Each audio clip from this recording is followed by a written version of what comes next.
Viewers, இன்னைக்கான வீடியோவில் பார்த்தீங்கன்னா நம்ம கார்த்தி ரேவதி சீரியலை பற்றி தான் இன்றைக்கி பார்க்க போகிறோம். அதில் பார்த்தீங்கன்னா நம்ம சாமுண்டீஸ்வரி ஒரு புது ஆளை வந்து கார்த்தின்னு சொல்லிட்டு உள்ளே கூட்டிகிட்டு வராங்க.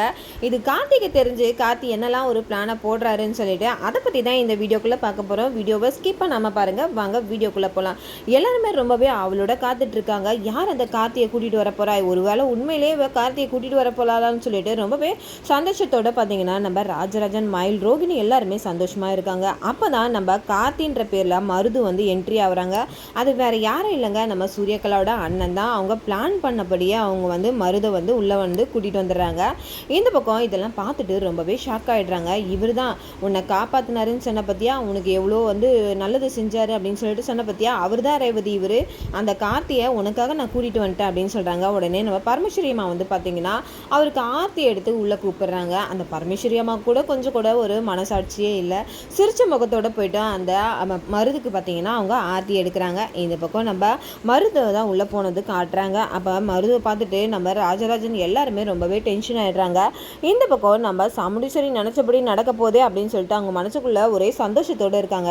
அப்போ தான் ரேவதி கிட்ட சொல்கிறாங்க, என்னம்மா நீ நினச்சா மாதிரி உனக்காக எல்லாத்தையும் நான் விட்டுட்டு அந்த கார்த்தியை உள்ளே கூட்டிகிட்டு வந்துட்டேன் பார்த்தியா அப்படின்னு சொல்கிறாங்க. அம்மா நீங்கள் எனக்காக இவ்வளோ தூரம் இறங்கி வந்திருக்கீங்களே, அதுவே எனக்கு பெரிய சந்தோஷமா அப்படின்னும் போது நம்ம சாமுண்டீஸ்வரி, அப்புறம் உங்ககிட்ட நான் ஒரு விஷயம் சொல்லணும். நான் எதுக்காக இவரை வர வச்சேன்னு தெரியுமா? உனக்கு ரொம்ப பிடிச்ச கார்த்தி தானே இவர், அதனால உனக்கு இவரை கல்யாணம் பண்ணி வைக்கலான்னு நினைக்கிறேன். நீ என்ன நினைக்கிற அப்படின்னும் போது நம்ம சாமுண்டீஸ்வரிக்கு கொஞ்சம் நேரம் பார்த்தீங்கன்னா ரொம்பவே வந்து என்ன சொல்ல போகிறா அப்படின்னு சொல்லிட்டு யோசிச்சுக்கிட்டே இருக்காங்க. அப்போ ரேவதி சொல்கிறாங்க, நீங்கள் இவ்வளோ தூரம் எனக்காக பாட்டி குடும்பம் நம்ம எல்லாரும் ஒன்றா சேரணும் அப்படின்னு சொல்லிட்டு ஆசைப்பட்டு தானே வந்திருக்கீங்க. ஆமாம்மா, நான் வந்து உனக்காக தான் எல்லாமே நான் பண்ணிகிட்ருக்கேன். எத்தனை வருஷப்பாக நான் எல்லாரையும் மன்னிச்சு உனக்கு கார்த்தியை கல்யாணம் பண்ணி வைக்கணும்னு சொல்லிட்டு தான் இவ்வளோ தூரம் இறங்கி வந்திருக்கேன்னு சொல்லும் போது நம்ம ராஜராஜன் தான் காட்டுறாங்க. இவளாச்சு எங்கள் அம்மா கிட்டே இறங்கி வரத்தாச்சு, இவ எப்படிலாம் நடித்து ஏமாத்திருக்கா பார்த்தீங்களா மாப்பிள்ள. நம்ம எதிர்பார்த்தோமா, யாருமே இந்த மாதிரி வேலையை செய்யவே மாட்டாங்க. இப்படியாப்பட்டவளெல்லாம் நம்ம என்ன சொல்கிறதுன்னு எனக்கே தெரியல அப்படின்னு சொல்லிட்டு ராஜராஜன் ரொம்பவே கொதிச்சு போயிருக்காங்க. இந்த பக்கம் எனக்குமே ரொம்பவே கஷ்டமாக இருக்குது. அத்தை இப்படி செய்வாங்க நான் நினச்சி கூட பார்க்கல அப்படின்றாங்க. உடனே ரோகிணி கேட்குறாங்க நம்ம ரேவதி கிட்ட, என்ன ரேவதி உனக்கு சம்மதமா? நீ எதுவாக இருந்தாலும் ஒரு கொஞ்ச நேரம் நிதானமாக, உனக்கு பிடிச்சவராக இருந்தாலும் பரவாயில்ல, ஆனாலும் நீ கொஞ்சம் நிதானமாக யோசிச்சு முடிவெடு ரேவதி அப்படின்றாங்க. உடனே ரேவதியும் வந்து சரின்னு சொல்லிடுறாங்க. இந்த பக்கம் பார்த்தீங்கன்னா மருது வந்து பார்த்துட்டு ரேவதி எனக்கு ரொம்ப பிடிச்சிருக்கு அப்படின்னு சொல்லிட்டு அவங்க சொல்கிறாங்க. அப்போ தான் நம்ம சாமுண்டீஸ்வரி சொல்கிறாங்க, நீ எதுவும் இருந்தாலும் யோசிச்சு சொல்லு ரேவதி, ஒன்றும் பிரச்சனை இல்லை அப்படின்ட்டாங்க. உடனே ரேவதி சொல்கிறாங்க, எனக்கு கொஞ்சம் தலைவலிக்கிற மாதிரி இருக்குது, கொஞ்சம் ரெஸ்ட் எடுத்துகிட்டு வரேன் நான் அப்படின்னு சொல்லிட்டு போயிடுறாங்க. இந்த பக்கம் பார்த்தீங்கன்னா நம்ம ரேவதியை பற்றி நம்ம சாமுண்டீஸ்வரி அவங்க யோசித்து வச்சதுக்கு மேலேயே ரேவதி வந்து அவங்க முடிவுக்கு சம்மதம் சொன்னதுனால ரொம்பவே சந்தோஷமாக இருந்துட்டு எல்லாருக்கிட்டே சொல்கிறாங்க, நான் என்ன முடிவு எடுக்கணும்னா அதுதான் இந்த வீட்டில் நடக்கணும். யாராவது ரேவதி கிட்ட உண்மையை சொல்லணும் அப்படின்னு நினச்சிங்கன்னா நான் வந்து புருஷன் புள்ளன் கூட பார்க்க மாட்டேன், என்ன பண்ணுவேனே எனக்கே தெரியாது அப்படின்னு சொல்லிடுறாங்க. உடனே இதை கேட்டுட்டு ராஜராஜன் ரொம்பவே டென்ஷன் ஆகிட்டு, நீ எல்லாம் ஒரு பொம்பளையா, எந்த தாயும் செய்யக்கூடாத ஒரு வேலையை நீ இன்னைக்கு செஞ்சுருக்க தெரியுமா? கட்டின புருஷன் உயிரோடு இருக்கும்போது இன்னொருத்தனை கொண்டு வந்து பொண்ணுக்கு கல்யாணம் பண்ணணும்னு நினைக்கிற பற்றியாச்சு, உன்னோட பழப்பெல்லாம் உனக்கு அசிங்கமாக இல்லையா அப்படின்னு சொல்லிட்டு ராஜராஜன் திட்ட. இந்த பக்கம் சாமுண்டீஸ்வரிக்கு ரொம்பவே கடுப்பாயிடுது. நீங்களாம் செஞ்சதை விட என் பொண்ணுக்கு வந்து நான் ரொம்ப வந்து கெட்டதெல்லாம் செய்யலை, என் பொண்ணுக்கு நான் நல்லது தான் செஞ்சுருக்கேன், அதனால் நீங்கள் வந்து யாரையும் என்கிட்ட வந்து பேசுகிறவளை வச்சுக்காதீங்க, உங்கள் வேலையை பார்த்துட்டு போங்கன்னு சொல்லிட்டு ரொம்பவே கடுமையாக திட்டிடுறாங்க. இந்த பக்கம் நம்ம மருதுகிட்ட நம்ம சாமுண்டீஸ்வரி சொல்கிறாங்க, மருது எப்படியாவது இந்த 6 மாதன்ற டைமுக்குள்ளே நீ வந்து ரேவதியை மாற்றணும் அப்படின்றாங்க. அதுக்கு ஒன்றே மருது சொல்கிறாங்க, நீங்கள் ஏன் 6 மாதம் போகிறீங்க ஆண்டி, நான் 1 மாதத்தில் ரேவதியோட மனசில் இடம் பிடிச்சி காட்டுறேன் அப்படின்னு சொல்லிட்டு மருது வந்து ரொம்ப சூப்பராகவே வந்து நம்ம நினச்சதுக்கு மேலாவே வந்து பேசிகிட்டு இருக்காரு. இந்த பக்கம் எங்கள் அண்ணன் அதெல்லாம் கவலைப்படாதீங்கன்னு சொல்லிட்டு சூரியகலா சொல்கிறாங்க. அதெல்லாம் நீங்கள் கவலைப்படாதீங்க அத்தை, எங்கள் அண்ணன் அதெல்லாம் சரி பண்ணிவிடுவான் அப்படின்றாங்க. இந்த பக்கம் எப்படியோ நல்லபடியாக நடந்தால் சரி அப்படின்னு சொல்லிட்டு சாமுண்டீஸ்வரியை அவங்க பேசிட்டு போயிடுறாங்க. இந்த பக்கம் நம்ம ராஜராஜனுக்கும் நம்ம மயிலுக்கும் ஒன்றுமே புரியல, என்ன பண்ணுறது, இந்த விஷயத்தை எப்படியாவது மாப்பிள்ளை கிட்ட சொல்லியே ஆகணும் அப்படின்னு சொல்லிட்டு நம்ம கார்த்தியோட வீட்டுக்கு போகிறாங்க. அங்கே போனால் பார்த்தீங்கன்னா நம்ம கார்த்தி வந்து, என்னமாம்மா ஒரு மாதிரி பதட்டமாக இருக்கீங்க, எதனால நீங்கள் இவ்வளோ டென்ஷன் ஆகுறீங்க அப்படின்னும் போது, மாப்பிள்ளை நம்ம நினச்சதுக்கு மேலாவே நடந்துருச்சு, அந்த சாமுண்டீஸ்வரி சொன்னால இந்த மாதிரி கார்த்தி மாப்பிள்ளையா நான் வீட்டுக்கு கூப்பிட்றேன் அப்படின்னு சொல்லிட்டு ரேவதி கிட்ட சொன்னான்னு சொல்லிட்டு நாங்கள் உங்ககிட்ட சொன்னோம்ல. ஆமாம்மாம்மா நீங்கள் சொன்னீங்க தான், என்னாச்சு இப்போ அப்படின்ட்டு. நாங்கள் நினச்சதுக்கு மேலே வேறு மாதிரி நடந்துருச்சு மாப்பிள்ளை அப்படின்னும் போது, என்ன மாமா நடந்துச்சுன்னா இந்த மாதிரி உங்கள் பேரில் வேறு ஒருத்தனை கூட்டிகிட்டு வந்து வீட்டுக்குள்ளே இவன் தான் கார்த்தி அப்படின்னு சொல்லிட்டு இருக்கா இருக்கா மாப்பிள்ள, எனக்கு ரொம்ப கஷ்டமாக இருக்குது, இப்படிலாம் ஒரு கேவலமான வேலையை ஒரு தாய் செய்வாளா அப்படின்ட்டு என்னால் நம்பவே முடியல, இந்த மாதிரி ஒரு காரியத்தை பண்ணிக்கிட்டு அவனை தான் ரேவதிக்கு கல்யாணம் பண்ணி வைப்பேன்னு சொல்கிறான் மாப்பிள்ள அப்படின்னும் போது, மாமா நான் எதிர்பார்த்தது தான் இது, எனக்கு அப்போவே தெரியும், நீங்கள் சொன்னீங்கல்ல அத்தை வந்து என்னை கூப்பிட போகிறாங்க மன்னிச்சு அப்படின்ட்டு, அத்தை ஒரு நாள் இப்படி பண்ண மாட்டான்னு நான் சொன்னேன்ல, எனக்கு தெரியும் அவங்களோட குணத்தை பற்றி, அவங்க ஒரு காலமும் மன்னிக்கவே மாட்டாங்க யாரையுமே, இப்படி ஏதாவது எனக்கு நடக்கும்னு தெரியும் அப்படின்னு சொல்லிட்டு நம்ம கார்த்தி வந்து ராஜராஜன் கிட்டே சொல்கிறாங்க. அப்போ ராஜராஜன் சொல்கிறாங்க, இதுக்கெல்லாம் வேறு முடிவே இல்லையா அப்படின்னு சொல்லிட்டு சொல்கிறாங்க. அப்போ மயில் சொல்கிறாங்க, சகல நீ அந்த வீட்டில் இருந்த வரைக்கும் நாங்கள் பயப்படாமல் இருந்தோம், இப்போ அந்த வீட்டில் இருக்கிறதுக்கே எங்களுக்கு பயமாக இருக்குப்பா, அத்தை என்னென்னமோ பண்ணிகிட்ருக்காங்க, இந்த மாதிரி வேலைலாம் செய்வாங்கன்ட்டு நான் நினச்சி கூட பார்க்கலப்பா, இப்படி ஒருத்தவங்க இறங்குவாங்களா, அவங்க பழி வாங்கிறதுக்காக இப்படிலாம் ஒரு பொண்ணோட வாழ்க்கையை ஒரு தாயை வந்து கெடுப்பாங்களா அப்படின்னு சொல்லிட்டு